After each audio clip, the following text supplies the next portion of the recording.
Jana klabu ya Young Africans imefanikiwa kuondoka na ushindi wa mabao 3-0 dhidi ya Pamba Jiji. Stori kubwa ni kuhusiana na kiwango kilichoonyeshwa na kiungo mshambuliaji wa Young Africans Alan Okello, raia wa Uganda huyu. Maneno yalikuwa mengi mwanzoni mwa msimu, lakini sasa hivi unaweza kusema kama amejipata ndani ya kikosi hiko. Funga meza tuzungumze kiufundi. Alan Okello huyu ambaye anawaka sasa hivi ndio yule ambaye moja kwa moja ulikuwa unategemea kuonesha makali yake hivi sasa au bado?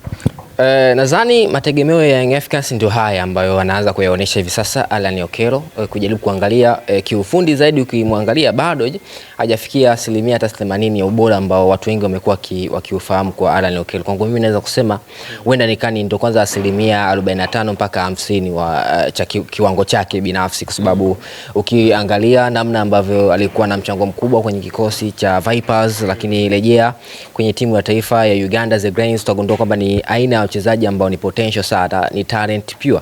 Kwa hiyo Young Africans walitegemea vitu vingi vikubwa kutoka kwake. Changamoto kubwa ni moja, kwamba alivyokuja ndani ya ligi kuu kulikuwa na uhitaji mkubwa kwenye kosta ya Young Africans, kwa maana ukijaribu kuangalia zimefanyika sajili nyingi ambazo zimeshindwa kupenetrate moja kwa moja kwenye kikosi. Kwa hiyo walitaka kuona wanasajili mchezaji mashabiki anaingia moja kwa moja kwenye kikosi, kwa sababu uhitaji ulikuwa ni mkubwa, kwa maana ukiangalia eneo lao la ushambuliaji lilikuwa na changamoto. Kwa hiyo walitamani kupata mshambuliaji ambaye anakuja kuingia moja kwa moja kwenye kikosi. Sasa bad luck kwa Alan Okello, kwa maana alikuwa ni mchezaji ambaye anaingia taratibu, kitu ambacho kwa Young Africans total hawajakizoea.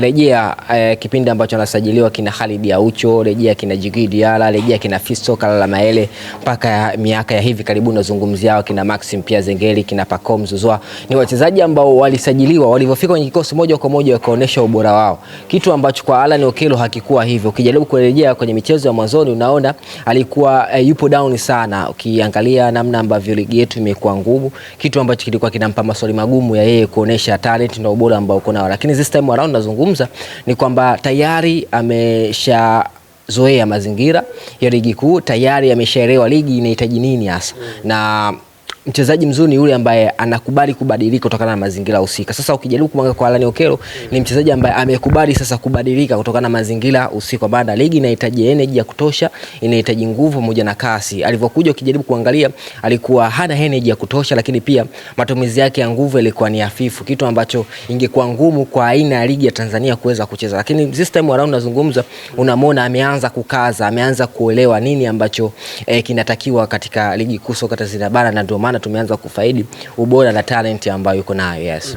Ukitazama Alan Okello kule ambapo alikuwa nchini Uganda katika kikosi cha Vipers, alikuwa anatumika katika eneo la kati na alifanikiwa kufunga mabao mengi, lakini katika kikosi cha Young Africans alikuwa anatokea pembeni. Hivi tokea kuanzia katika mchezo dhidi ya Tanzania Prisons na mchezo huu dhidi ya Pamba Jiji ameonekana akianza kati, atafunga ama ataassist. Unaona kuna haja ya Alan Okello pengine mwalimu kumtazama katika eneo jingine la uwanja tofauti na vile ambapo alikuwa anamtumia toka alivyojiunga na kosi ya Young Africans kutokea pembeni? Sijajua watu walikuwa wanamtazama Alan Okello kwenye Vipers ipi, na sidhani kama walikuwa wanamtazama Alan Okello kwenye timu ya taifa ipi, kwa sababu rejea tu kwenye michuano ya AFCON Uganda The Cranes, Alan Okello alikuwa anatumika katika eneo lipi? Alikuwa anatumika katika eneo lile kwa maana ya winga upande wa kulia, si ndio? Kwa maana hiyo kitu pekee ambacho naweza ukizungumza kwa Alan Okello ni kwamba ni mchezaji ambaye anaweza kucheza maeneo mengi katika kiwanja. Kasako Media, tunaangazia maisha, tunaandika kesho.